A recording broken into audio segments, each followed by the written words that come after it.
बच्चा सबको आगे कर दीजिए ना, बच्चा लोग आगे कर। देखिए हम लोग पहुंचे हैं देवघर में और हमारे किसान भैया जो ब्लाइंड अनाथालय में हैं, तो बच्चे की आंख से नहीं देख पाते हैं, उन लोग से मिलने पहुंचे हैं देवघर में। आप लोग देखिए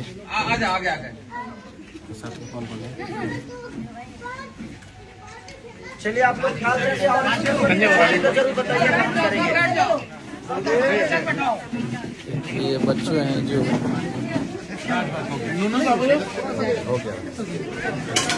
हमारे हिकमत मशीन जी पहुंचे हैं देवघर में, हम लोग पहुंच चुके हैं।